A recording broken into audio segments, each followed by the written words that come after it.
saya berikan rumusan Qur'annya. Sebetulnya itu standar. Yang paling standar di dalam ujian Allah kepada manusia supaya ada nilai rasa dalam diri kita bahwa kita itu punya Allah. Itu poin tertingginya. Nah, biasanya pada titik-titik tertentu oleh Allah itu dihilangkan semua potensi-potensi dari makhluk sehingga kita bisa merasakan kenikmatan langsung untuk berinteraksi dan mendapatkan anugerah dari Allah. Itu titik tertingginya. Sambil contoh begini.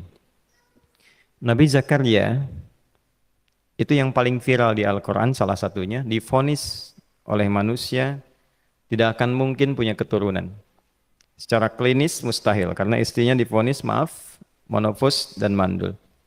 Secara medis semua sudah angkat tangan. Tapi apa yang dilakukan? Nanti ini akan melahirkan rumus di Quran surah kelima Al-Maidah ayat 35.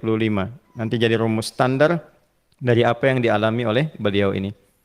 Di titik itu beliau menangkap isyarat bahwa ketika manusia sudah mengatakan tidak mungkin, itu tanda awal dari Allah supaya kita langsung memohon kepadanya karena Allah ingin memberi tanpa perantara siapapun.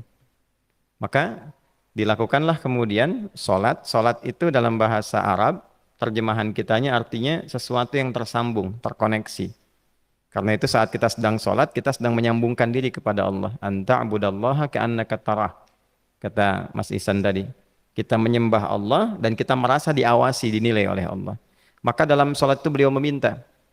Ya, permintaannya viral. Qala rabbi habli min ladunka dzurriyyatan thayyibah innaka sami'ud du'a. Bahasa bebasnya begini, ya Allah, semua memvonis aku tidak akan mungkin punya keturunan. Sekarang aku memohon kepadamu saja yang tidak punya batas dalam pemberian. Nah, sebelum ke sedekah dengan harta, Allah mengajarkan dulu sedekahlah dengan tubuh kita. Karena tidak semua orang boleh jadi memiliki harta, tapi semua orang punya potensi untuk menggerakkan tenaganya untuk meminta. Oleh karena itu diletakkan sebelum harta itu solat. Kenapa rukun Islam yang kedua solat, selanjutnya zakat? Karena tidak semua orang bisa mengeluarkan harta. Kalau tidak ada satu pun mentok di harta, maka gunakan tubuh kita untuk menunaikan solat. Itu rumus Nabi Zakaria. Maka beliau tunaikan di mihrabnya Maryam, minta ke Allah. Rumus kedua, sebut nama Allah, Asmaul Husna, sesuai kebutuhan kita. Jadi nggak harus 99. Misal, ini mau menuntut ilmu, sekolah, sebut ya Allah ya Alim, pemilik ilmu. Ada persoalan rizki yang ingin kita dapatkan, ya Allah ya Razak.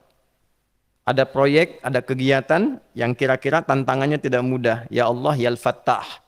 Ini beliau minta karena divonis tidak mungkin, maka meminta kepada Allah dengan nama pemberian tanpa batas, namanya Wahhab. Disingkatnya Hab. Rabbi habli, ya Allah yang tak punya batas dalam pemberian, mereka memvonis aku punya batasan, maka mohon anugerahkan darimu saja. Jika padamu belum sempat juga terkabul, maka mohon tunjukkan kepadaku dengan cara apa lagi aku mesti meminta. Maka dalam situasi mentok itulah kemudian turun langsung jawaban. Fanadathul malaikatu wa huwa qa'imun yusalli fil mihrab annallaha yubashshiruka bi Yahya. Tolong garis bawah ini. Orang-orang yang langsung memiliki kesadaran saat di titik paling krusial, terendah, dan kita merasa tidak punya apa-apa, lalu ada kesadaran kita punya Allah dan meminta, itu seketika nggak ada sekat. Langsung dijawab. Seketika. Nah, karena itu biasanya di momen tertentu setiap kita itu pasti mengalami peristiwa itu. Apapun bentuknya.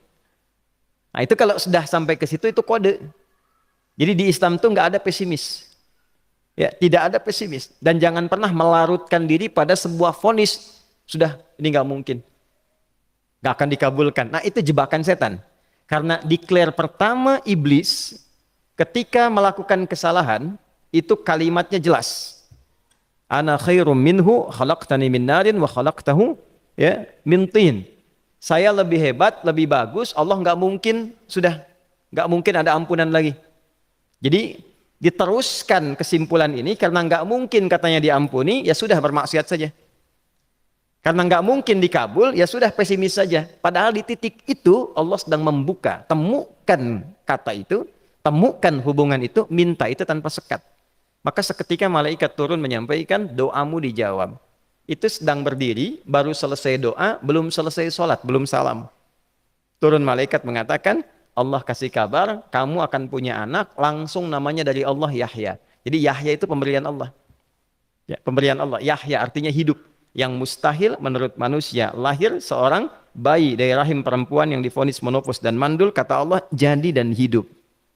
Nah, rumus itu nanti terus dialami oleh para nabi, puncaknya di era Nabi Muhammad SAW, nanti melahirkan panduan di Quran surah 5 ayat 35. Ya ayyuhalladzina amanu ittaqullaha wabtaghu ilaihil wasilah. Perhatikan kalimatnya dengan detail ya. Hei semua orang yang masih merasa punya iman. Tuh iman kita disentuh. Jadi kalau mengalami persoalan di titik nadir, terendah, itu yang disoal oleh Allah imannya dulu. Kamu masih punya iman nggak? Orang beriman nggak mungkin pesimis.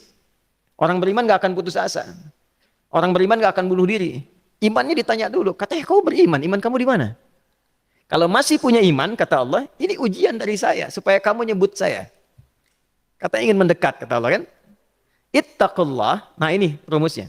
Wabtaghu ilaihil wasilah. Kalau engkau pengen cepat dapat solusi, maka aku berikan perangkat untuk cepat mengabulkan doamu itu.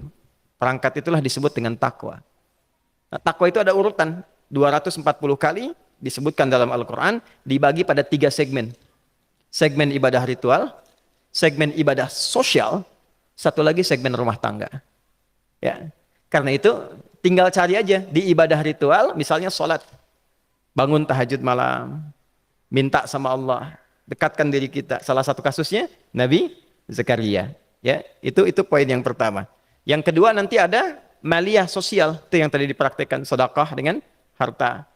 Ya, tidak harus banyak, yang penting Allah minta apa, ikhtiarkan, nggak akan dilihat berapapun nilainya. Yang dilihat itu ada nggak kemampuan mengimplementasikan imannya, itu poinnya. Titik itu, ya. Yang ketiga nanti di keluarga. Urutan pertama orang tua. Kata Ibnu Abbas radhiyallahu taala anhuma, tidak ada satupun aku melihat amalan tertinggi yang menarik perhatian Allah untuk memberikan ampunan pada orang taubat atau mengabulkan doa dengan cepat kecuali berbakti pada orang tua.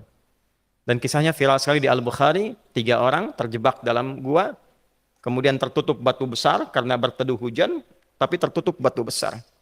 Lalu ketiganya mendorong, tidak pernah bisa mengeluarkan tenaga yang mampu mengeluarkan mereka dari batu itu.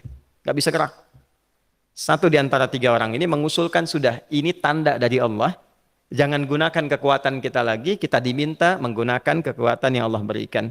Coba kita cari amalan rumus takwa tadi.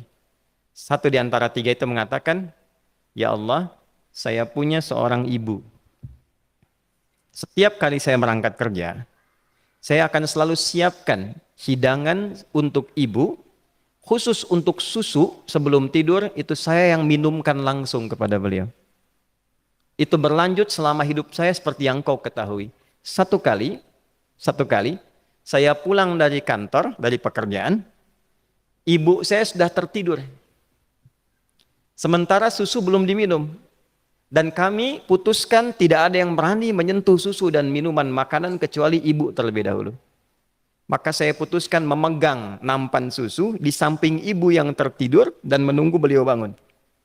Tiba beliau bangun tengah malam, saya berikan susunya tanpa saya katakan saya telah menunggu cukup lama untuk memberikan susu itu. Ibunya nggak dibangunkan, dibiarkan istirahat dengan nyaman, begitu bangun diberikan susu tanpa komen sedikit pun. Nggak bilang, mas betulnya udah lama tadi nungguin deh. Langsung diberikan. Seketika ibu senang istirahat dan lalu mengatakan pria ini, ya Allah, jika engkau ridha dengan amalku ini, maka mohon bebaskan kami dari kungkungan batu ini. Lalu ketiganya berikhtiar mendorong, yang tadinya tidak punya kekuatan, seketika batu itu menggelinding dan membebaskan 3 orang itu. Nah itu persegi dalil yang sebetulnya jadi pedoman hidup. Dalil itu kan pedoman bahasa Arabnya. Pedoman berkehidupan. Kita di Islam itu lengkap. Jadi kalau kita mengalami kasus itu, dimanapun, ya, baik di kedudukan, di usaha, di pengetahuan, sudah mau ngapalin mentok, gitu ya, itu